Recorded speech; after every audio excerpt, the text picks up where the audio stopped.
My name is Sidney B. Kahkwa. I am lead transportation planner for Trans Systems in Pittsburgh. And I want to welcome all of you to this meeting, to our second Kahkwa Bridge Replacement Project meeting tonight. I know you have taken away from your evenings in Erie, wherever you were going to be doing this evening, and you're here. So we appreciate that. Thank you for coming. Before we proceed with the meeting, a few protocols. Let me first introduce some very important people in our midst tonight. I'll start with the city of Erie. We have here your mayor, Mayor David Shumba. Let me get my glasses. What did I call you? I had my eyes operated on last week, so please forgive me. Mayor Joseph Shumba is here with us tonight. When I call your name for the rest of the folks, please either stand up or raise your right hand. We have Renee Lamy, City of Pittsburgh, City of Erie, Chief of Staff. Thank you, Mary. We have Chuck Zisk, Erie Director of Public Works. We have Rob Lee, Director of Communications. Jason Sayers, City Engineer. Leanne Parmenter, Assistant to the City Engineer.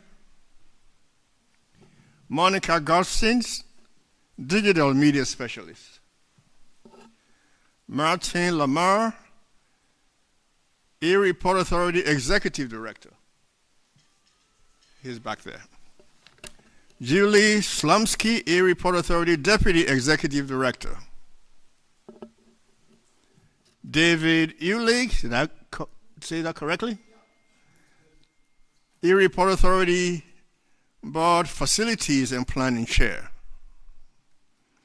And Ashley Porter, Consulting Engineer for the Port Authority, for the Erie Port Authority. Those are the good folks from the city of Erie this evening. And before we go any further, I also want you to meet the staff from Trans Systems in Pittsburgh. Again, as I said, my name is Sidney. We have here with us tonight, we have Brian Krul. He's going to be the presenter this evening. Brian is the project manager for this project. And then we have Joseph, help me out, Joe. There you go, Rosevich, in the back by the door. He is our highway lead engineer. And then we have, Jeffrey Holmes. He is our bridge lead engineer. Again, thank you folks for coming. We really appreciate your presence being here tonight. A few protocols we want to go over tonight. Brian is going to make his presentation. It's not going to be long, about 20 minutes, 15, 20 minutes. As you know, we met with you back in February, I believe, presented you with options, alternatives, and so forth. We did some surveys, and he's going to go through all that.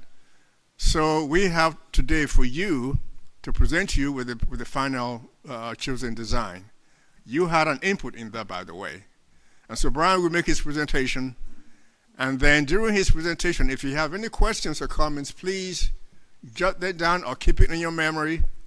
At the end of the presentation, then we'll entertain questions. We're going to have you line up to my left-hand side of the hall, and then when I acknowledge you, you come to the podium, you say, give us your comment, questions, or doubts, or whatever you want to talk about tonight about this bridge. But it's only the bridge that you're going to talk about, not anything else.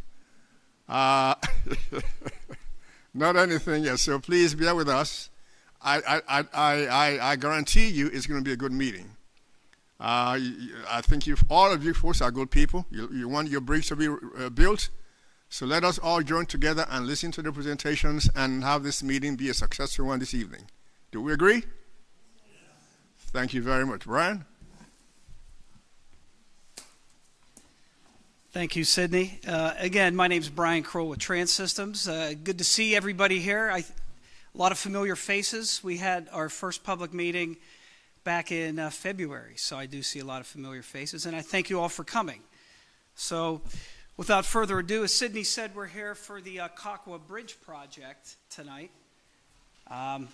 Project team, we went through this back in February, and Sydney did a good job of introducing not only the City of Erie, Erie Western PA Port.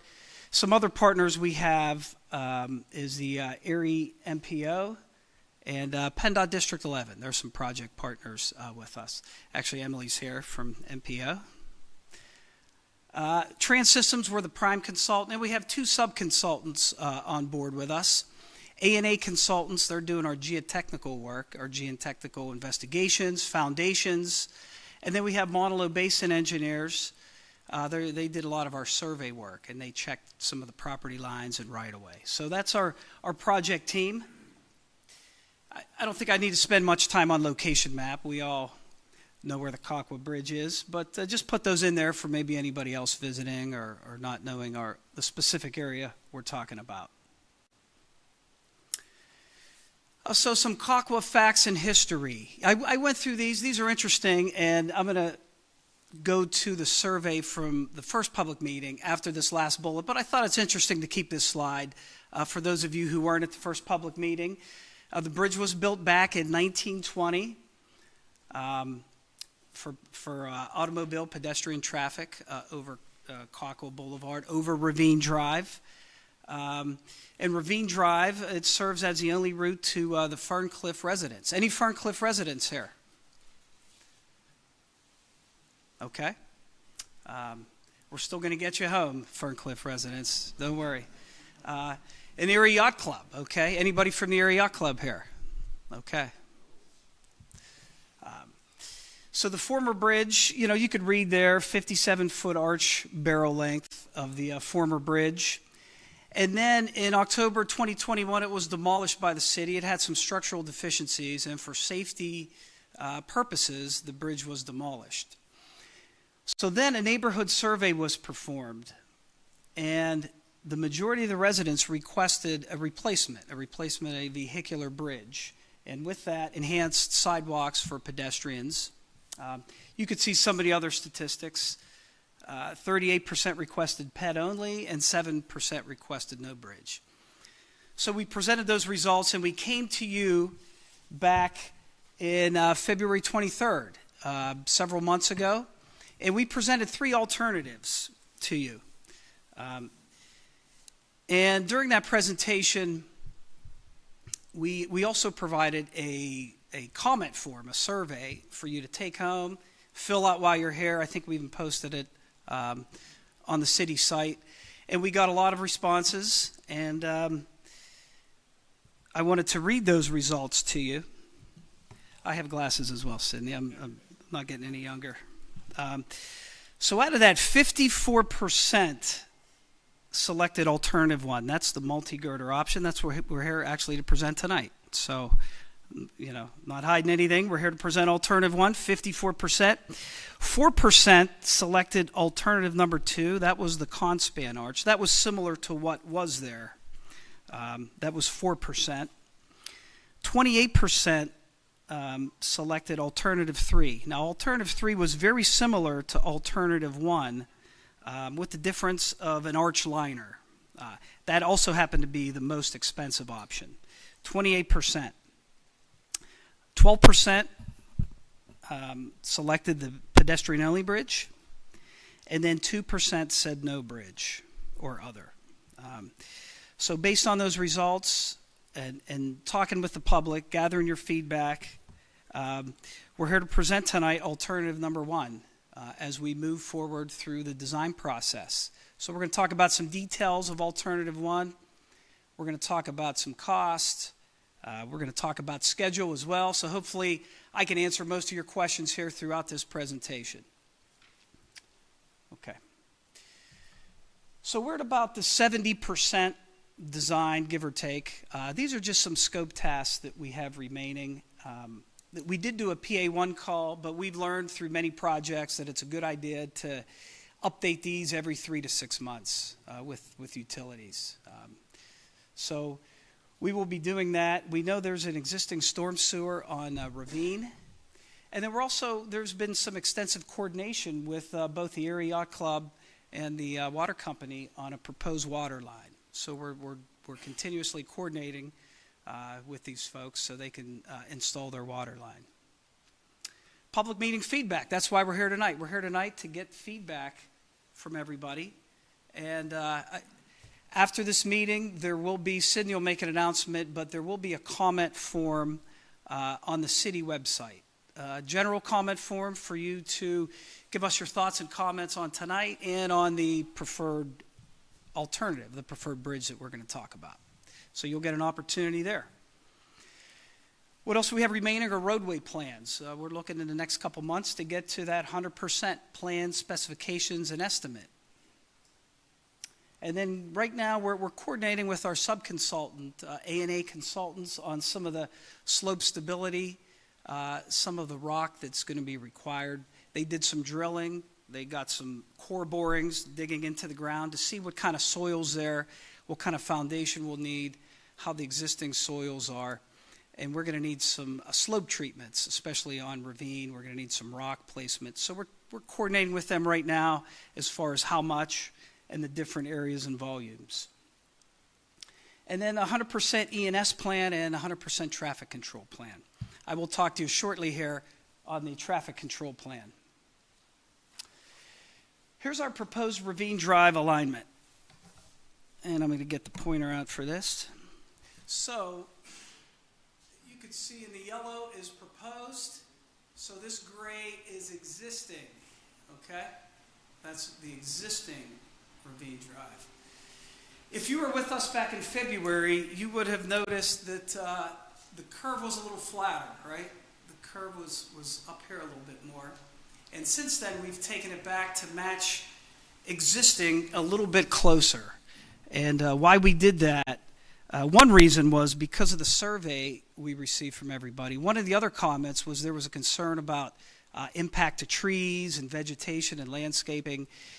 And with that flatter alignment, we impacted a lot more trees, plus the cost as well of going offline. So looking at that, we decided it was probably more feasible to kind of revise that alignment to match closer to the existing. So that's what you see here in this presentation. And in the bottom right corner, you'll see the typical section. Okay, for Ravine. This is, again, proposed typical section. 2 11-foot lanes, and then the shoulders are variable. There's really no consistent shoulder out there today, so we're trying to match the shoulder best we can while giving a little bit of a shoulder as well. That extra shoulder can be used for peds and bikes as needed. There will be some drainage added as well, some inlets, and we'll go through some of the renderings here in just a moment. So this is alternative number one. This is the Kahkwa Bridge, the preferred alternative, I should say. It is a single-span concrete bulb T bridge. Okay, and this slide kind of gives you some of the costs of the bridge.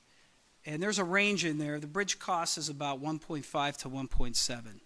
Okay, so that's a range because we're not at 90 or 100% yet. We're still coordinating with our geotech subs.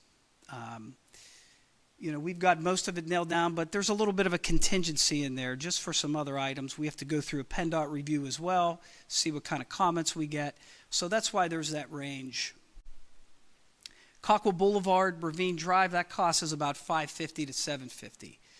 And again, that's a range also because of some of the slope recommendations. That's the rock, that's the benching that's going to be needed on those hillsides.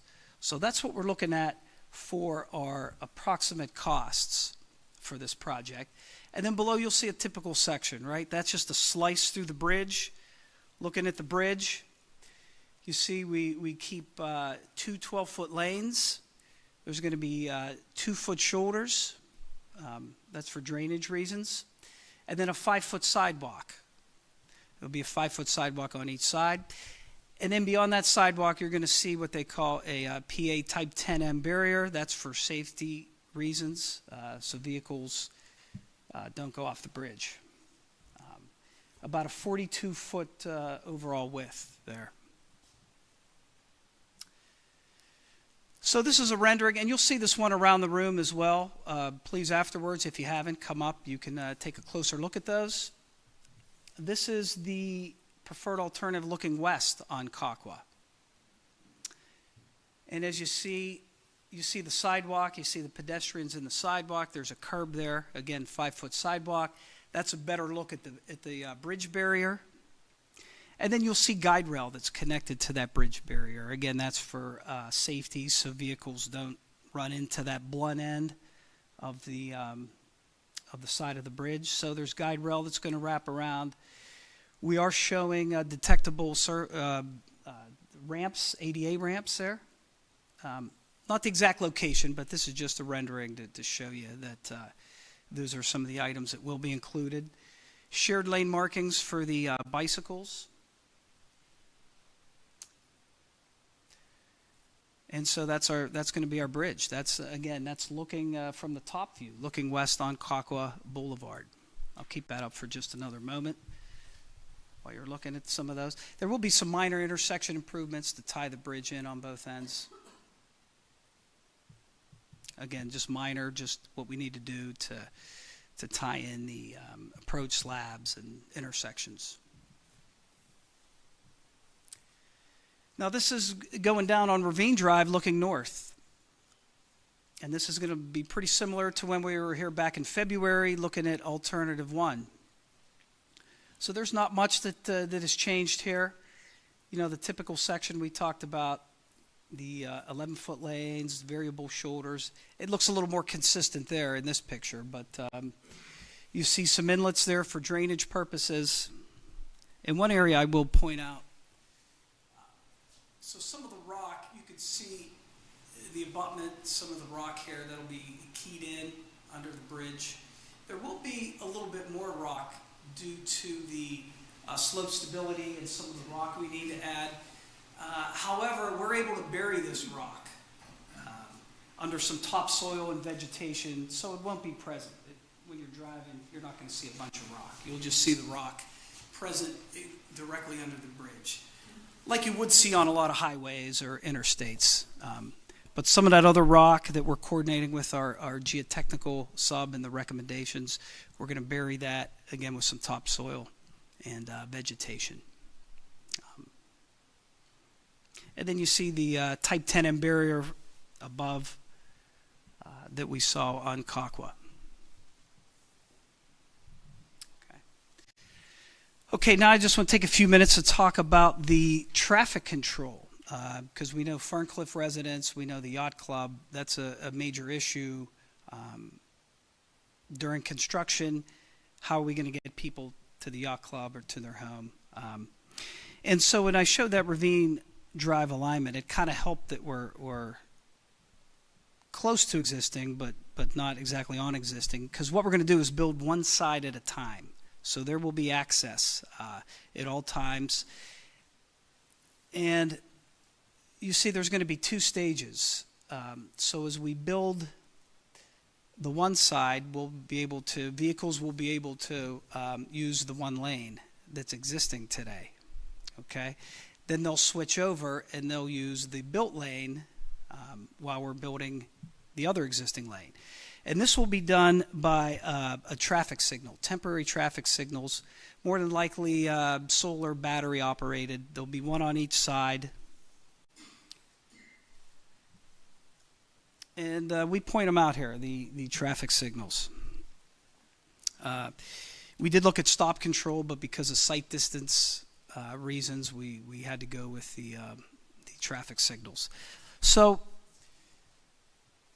again, this is stage 1, okay?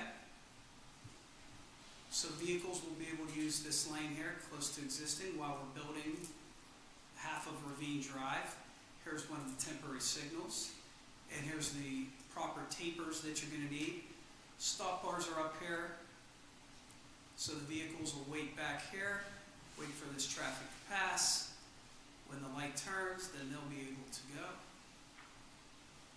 And vice versa. So that'll be a continuous flow. We anticipate there'll be a little bit of delay, but nothing major, right? 30 seconds, minute, 2 minutes while you're waiting at the signal. And that's what we're going to do. We're going to build, there's going to be a lane open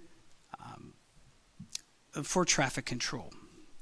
Now, when they do deliver the beams, since there's going to be 4 beams, because the delivery of the beams should take anywhere from 15 to 30 minutes. So whatever that day may be, everyone will be notified well far in advance. There will be some stoppages of traffic for that time period to set the beams in place. The beams will be delivered, dropped off probably somewhere on Crescent, where there'll be a crane on either side that'll pick up the beam, set it down, and again, each beam will be 15 to 30 minutes. Once one beam's down, we can let traffic through, and then once the crane begins operation again, we'll have to shut it down for, again, 15 to 30 minutes. But that's all in a day's work. So that would be probably the most disruptive day. Again, we'll coordinate with the contractor to make sure you're well aware and make sure there's a lot of communication so you're aware well ahead of time for that day. But that's what we're looking like for traffic control.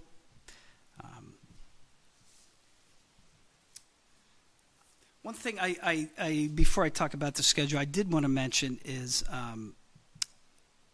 we tried to minimize as many tree impacts as we could. But with the crane, with setting some beams, with some of the rock, there will be roughly about 6 trees that may be impacted, just so you're aware. But part of us revising Ravine was to minimize that number, so that number was a lot higher before we tucked Ravine in.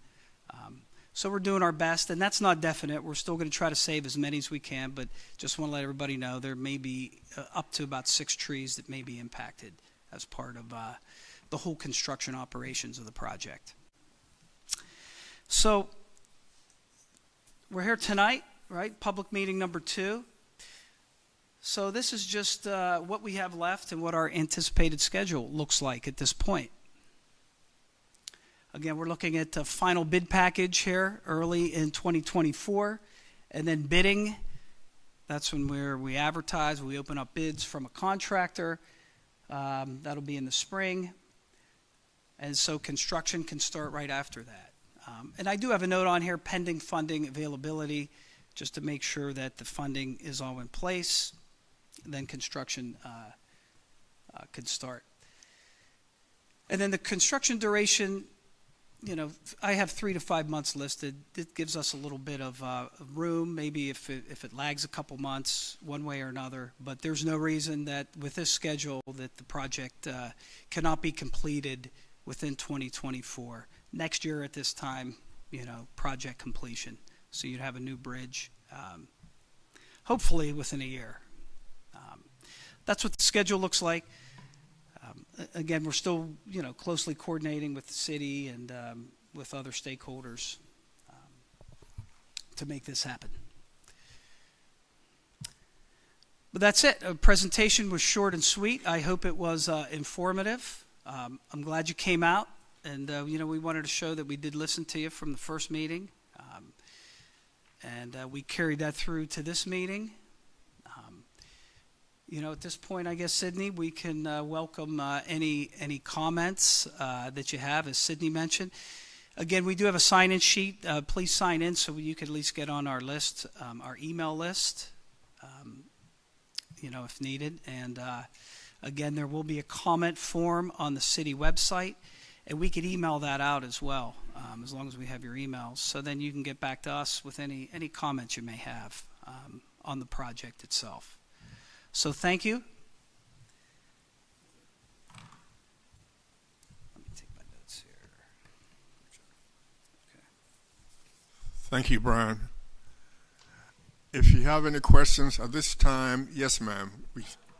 Would you like to come to the podium, please? Yes. We're going to line them up here, right? And line up to the podium, if you may. Those that have questions, if you can, please line up to the left of the podium. And questions, comments are going to be limited to 2 minutes. We'll let you know as that 2-minute line approaches if you're exceeding the line. Those folks back there are keeping time. Make sure they get their name. Yes. Yeah, we would like your name and your maybe your neighbor where you live. You know, your neighborhood. That'll be great. Yes, ma'am. I was wondering if you could pull up that illustration there and show me where this crane is going to be operating on Crescent Drive, and give me an idea then of the trees that are going to come down. And I'm on Lincoln Avenue. My name is Ruth Swanee. Thank you. Yes, sir. My name is Jay Shimmick, and I'm on Lincoln Avenue also. I'm one of the 54% that preferred this, so I thank you for that. Also, I thank you for putting a little bit of the curve back in to save the trees. I was kind of distressed that you're going to be chopping out a lot of that west bank, and so this is much better. I know this is not a trans systems issue, but for the city folks, I hope as this project is completed next year that you will consider the stop sign at 6th and Maryland. I know that's really helpful for the folks in the neighborhood, especially the St. Joseph's Apartments residents, for getting across 6th Street. But one of the biggest concerns I have, he's talked about the stoplight, and it's not going to be so much a problem for yacht club members or Ferncliff people, but the yacht club has a lot of events, and there's going to be a lot of people who have never been on Ravine Drive, and it's going to be at night with these lights. So I think you really need to take into consideration if it's just going to be timed or if it's going to be a sensor, because people are going to be down there drinking and they're not going to want to wait. And so a sensor might be helpful, plus a lot of signage, especially on the way down, but even on the way back, because as I say, a lot of folks might be down there drinking, and it's going to be 3 to 5 months. So I hope you'll take that into consideration. Thank you, sir. Any more questions? I know you have more questions than these, right? You want to line up here if you have questions, please?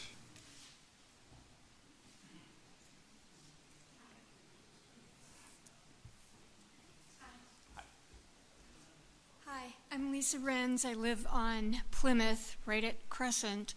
My question is on the funding. Now, who is funding it? How is this happening? And is it in the budget plan now? I'm looking at you, Mayor Schember. Yes, the money is there, and it's not tax money. Okay. And I'm also very interested to find out where that crane's going, because I'm like right at the top of Crescent and Plymouth and something like that. Okay. Thank you. Hello. Any more questions? Comments? Concerns? Yes, sir. I live in one of the 4 houses closest to the bridge. One of the best things in recent months is that there haven't been cars going over that bridge at 65 miles an hour. My kids are playing, and I'd like to see a speed limit sign on the bridge, or right before you access the bridge. Okay. Thank you. All right. Sure, the city folks are listening to you. What side did you live on?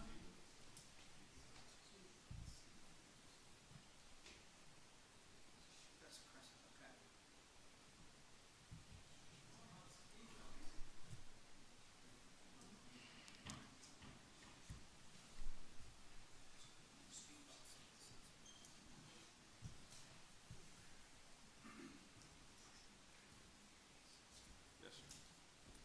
So my name is David Grab, and I live on Kahkwa Boulevard.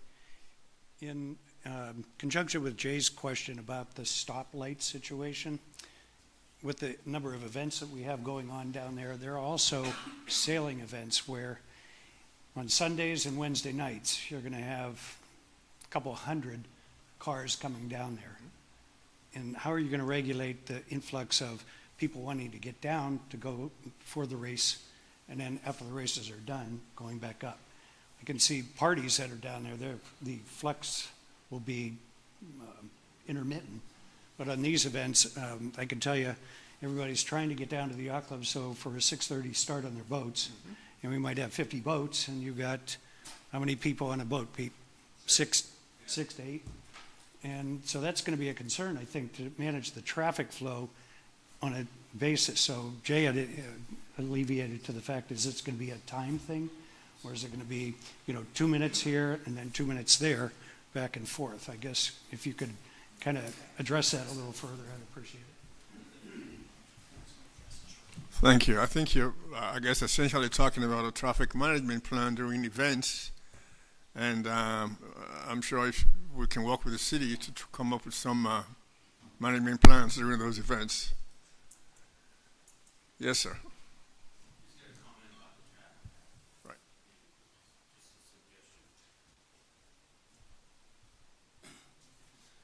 My name is Brian Fulmar. I'm on Lincoln Avenue also. Is there any way that that system can be set up with sensors that if there's no traffic on the other side, that it'll just let the traffic flow down? And if there's no traffic on the opposite side when they're leaving, that it could just flow or something like that? Those are traffic actuating lights. So as soon if a car doesn't pull up on the downside and somebody's coming up, then it should stay green. Yes. Okay. Okay, good. Thank you. We're here for a while, so we can accept many, many more questions.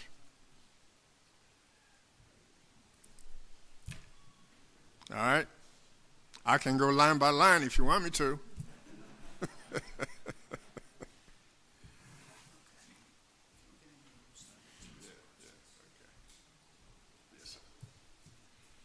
My name is Harvey Downey. I'm the current Commodore at the Erie Yacht Club. And the Erie Yacht Club has 1,500 members. And it seems unfortunate that the timing of when the construction has to happen is during our high season. Can there be any consideration that the construction is done in the off-season because of the amount of traffic?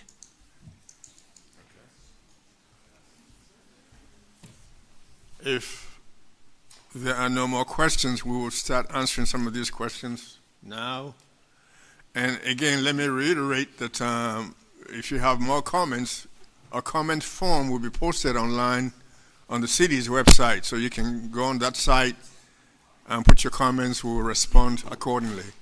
Brown, you want to? Yeah. Okay. No, thanks. Again, we'll stick around if there are some more questions. My team's here, and feel free to chime in. There were a couple questions on the traffic lights. So yeah, those are, there's timed and actuated, right? Time is 1 minute, then 1 minute, right? Then there's actuated, and those can be set by radar or video detection, right? So if you don't see any, if the radar doesn't, it doesn't pick up anything, or the video doesn't see anything, then it's going to stay, a certain color, right? It'll stay green. So that could be a possibility that we'll look into. We'll coordinate with the city on that. I think that would help some of the traffic flow, because obviously if everybody's leaving the yacht club and there's nobody coming down, there's no need for that signal to be green. So it would stay green down below for quite some time until a vehicle wants to come down. Then that vehicle would trip the actuated timing, so to speak, and then that signal would then turn green, and the other vehicles would have to wait. Once that vehicle clears, it'll reset, so it'll be a very short period. But yeah, that's something that can be done with traffic signals. So that's something I have on the list that we will investigate. As far as, let's see, traffic lights here, actuated. Yeah, I mean, part of this is building it in 2 stages is to get it done in 1 season. There could be a lot of other ways to do this, but it could impact time and money. It could take several seasons, and we could have very limited disruptions, or we can get this thing done with the cheapest way possible. There will be some disruptions. And we would ask all our friends at the yacht club to help us with this and maybe promote the construction schedule and when this is going on, and have the members practice some patience, because we are going to, it is going to require a little bit of patience. But then again, hey, after one construction season, we're done. We got a brand new, we got a drainage system, water line, you got a nice new road, a bridge. So hopefully that's worth some minor pains for one construction season.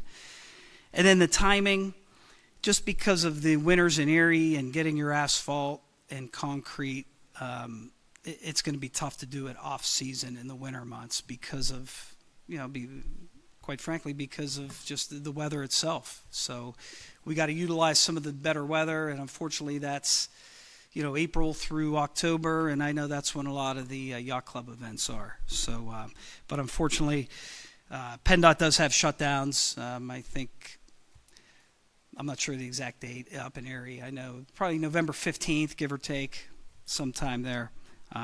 But no, great questions there. The lights, definitely something that can be done. Signage, I also made a note of. We'll take a look at some signage to just make sure we make those folks aware that, and we will have the proper signing in place. Temporary signal ahead. There'll be a couple signs there. Slow down, some things like that.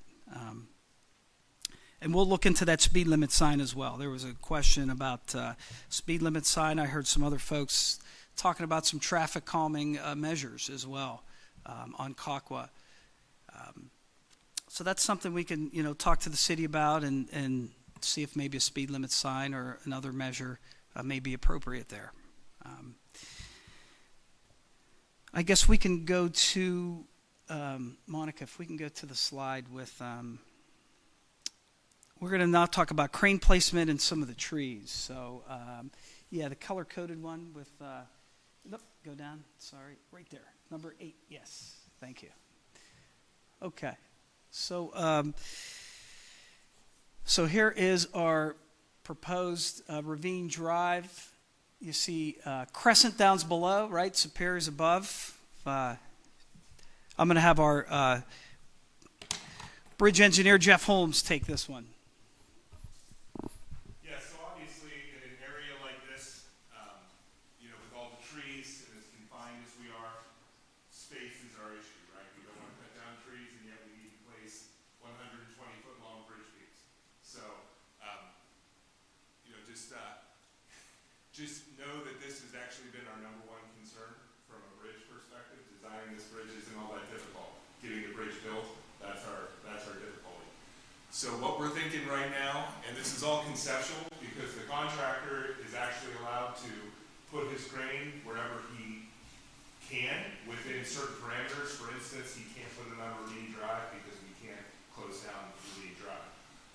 But what we're thinking right now is that crane's going to go right here. We anticipate bridge beams are going to come in on 79, and they're going to come and make the turn down Lincoln and get on to 8th Street and ultimately turn down Kahkwa. And we anticipate that the crane will be waiting for them right here. We were looking at it out there today again, but we believe that crane is basically going to fill this intersection.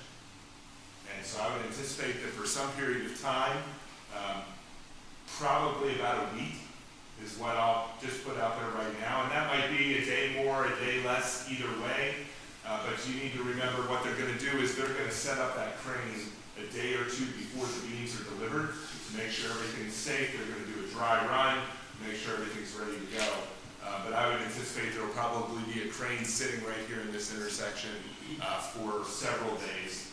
But the beam delivery and placement should all be done in a day. There are only 4 beams on this project, so we don't anticipate that will take them very long. They'll need to truck it in, they'll attach their cables, lift it, place it, get that truck out of there, bring in the next truck. The fabricators actually time those deliveries so that they'll all get delivered a couple hours apart, and that they'll be able to place those in one day. So I hope that answers your question. I guess it would be multiple questions as far as placement of the crane.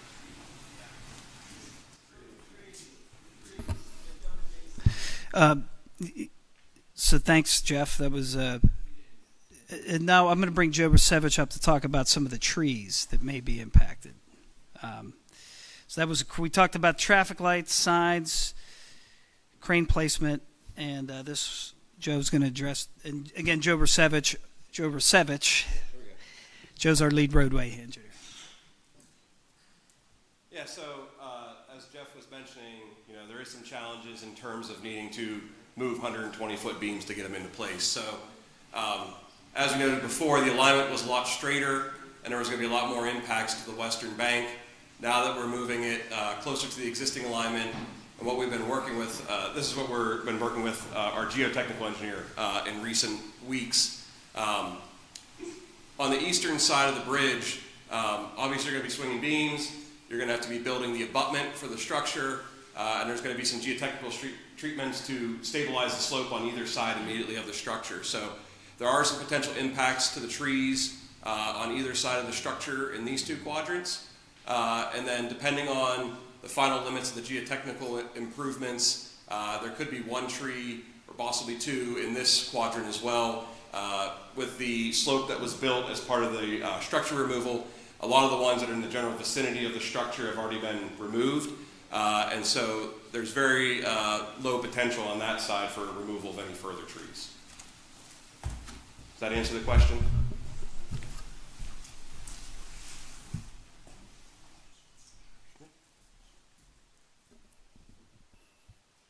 Thanks, Joe. Brian, any more? Let's see. I think. Did you guys have any more?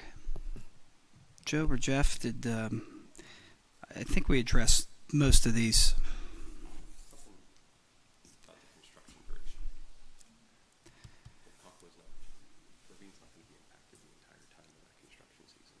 Go ahead. I forget what the question was. And a lot of the other discussion I know has been on the duration of the construction season. We showed that 3 to 5 month duration. That's the entire construction project. So the ravine work is going to be earlier on in the project, where they're going to be down there relocating the road, building those geotechnical treatments, and working up towards the abutments for the structure. Once they get that work done, the remainder of that duration is setting the beams, and then it's going to be preparing the deck on the structure, the sidewalks on the structure. So there's going to be a significant portion of that schedule that's then just building the top of the bridge on top of that. So I don't want you guys to think that that entire schedule is necessarily, those traffic signals won't be on Ravine the entire construction season. Once that road is reconstructed and reopened, the limiting factor of that the closures that Jeff was talking about was for the beam placements. Once the beams are up there, most of that work's going to be happening up on top. Again, if there's something that they're doing that might need a momentary closure just because of something they're doing has a fall risk, that something could fall down, they might stop traffic again for a few minutes while they do that. But once they have Ravine reconstructed, there shouldn't be any need down there to restrict it to the one lane of flow. So just want everyone to realize that it's not a full 3 to 5 months for Ravine. It'll be something shorter. So. Yeah, that's a good point, Jeff. Thanks for bringing A lot of that is still the geotechnical treatments. We don't know the full extent of those yet. Once we get those finalized with the geotechnical engineer, that'll help determine how long that duration is going to be.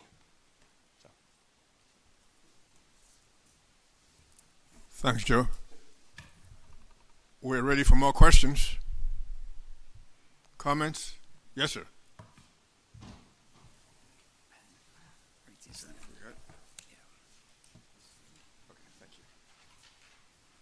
Yeah, my name is Bob Howden. I live on Vermont Avenue. Now that you've made your presentation, I have another question. You're talking about the, removing a few trees and building the bridge and all that kind of stuff. After everything is done, what are you going to do to remediate the area that's been disturbed by the construction?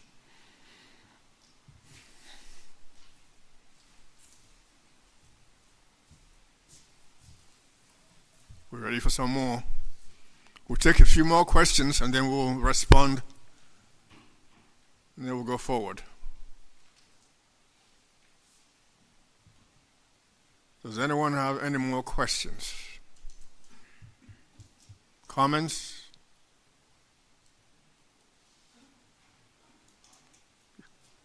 Yes, ma'am.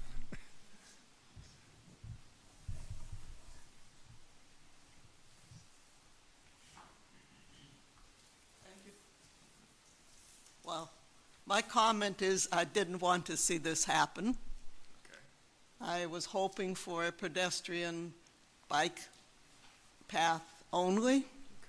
And the big reason is the lack of traffic that we've had the last 3 years. It's been so nice. We now have a neighborhood. Everybody's out walking their dogs, walking their children, enjoying the neighborhood.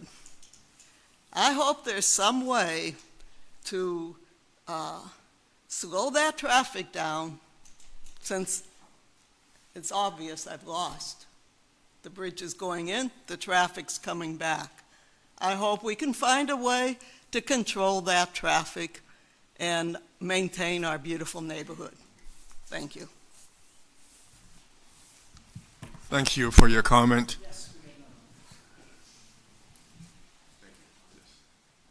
My name's Dominic Bazanco, 3610 Harvard Road. I know I am nowhere near your neighborhood, but do you want to tell these people what they're actually getting into with this bridge? About half a dozen of them commented on the traffic control, okay? Do you want to talk to them about mobilization of this job and demobilization of this job and the amount of construction traffic that's actually going to come into their neighborhood and disturb them? Do you want to tell them about the pile drivers at 7 o'clock in the morning? And are you prepared to answer the phone every day when somebody complains about the noise? Are you prepared to deal with that? Just want to let you know let them know what they're getting into. It's not just a few bridge beams being delivered. It's the whole entire construction process. Just let them know.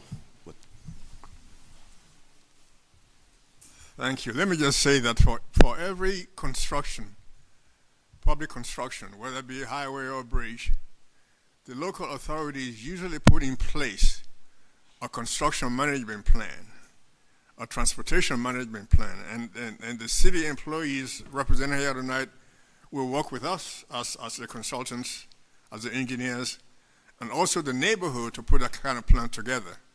We'll talk about calming traffic down once the bridge is built. There are a variety of traffic calming measures that can be employed here to really slow people down after the bridge is built.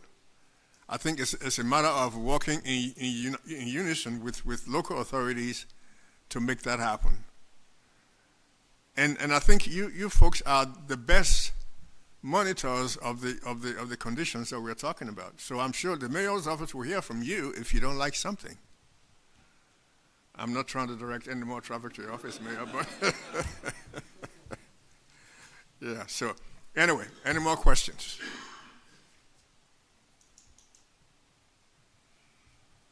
Questions? Comments?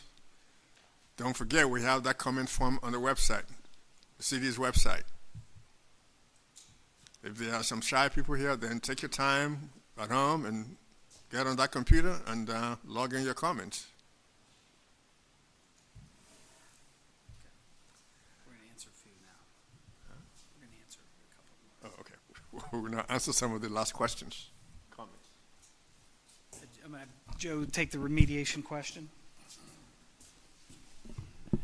Yeah, so in terms of remediation, I think there's a real need for our presentations in the future. We get so lost in the verbiage and abbreviations that we don't always explain them all, and I think I need to put a legend at the beginning so you guys can all remember. But when Brian was talking about some of the upcoming tasks that we're finishing, one of them is the 100% ENS plans, which stands for Erosion and Sedimentation Control. So when any of these projects are being done, there's obviously earth moving, there's going to be disturbances.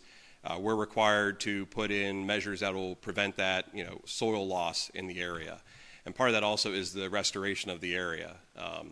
As Brian mentioned, some of that rock's going to be needed, but what we're hoping to do is not give a giant wall of rock there. We're going to cover that with topsoil, and then that will be seeded so that that'll help bring back a natural vegetated look in that area. In terms of trying to restore any trees, that would be something we'd have to talk about, with the city getting that added into the plans, but that's something that could also be added into the ENS plans as a planting plan that we could identify the types of trees and where those would be planted. Now, they're obviously not going to restore, a tree that's been there for years to that size immediately, but it's something that could be planted and over time would, return back to that, that shaded look in that area. But, the sad part is construction takes space, swinging those beams takes space. So there is some stuff that has to come out, but there definitely is some methods we can do to, restore the grass, restore some of the trees potentially, and then, get it back to looking like what it does today as, close as possible. Might take some time, but hopefully it'll get there.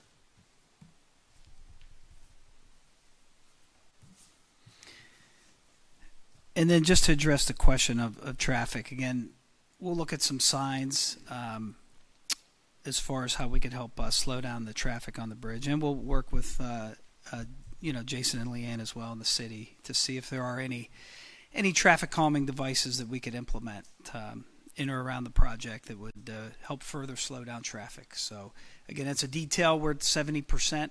Now we're getting into some of those finer details, and these are all great questions, some things we're going to take a look at as we move forward and complete our design. Okay. Well, how is everybody feeling so far? Has the meeting been productive for you? Well, that was not an enthusiastic yes. Okay, with all seriousness, this is something we hope that you folks that live near the bridge will appreciate. I know, not everybody is going to be pleased. We understand that. That applies for every project. But the majority of you said you want the bridge, and that's why we're doing this. Any more questions? Comments?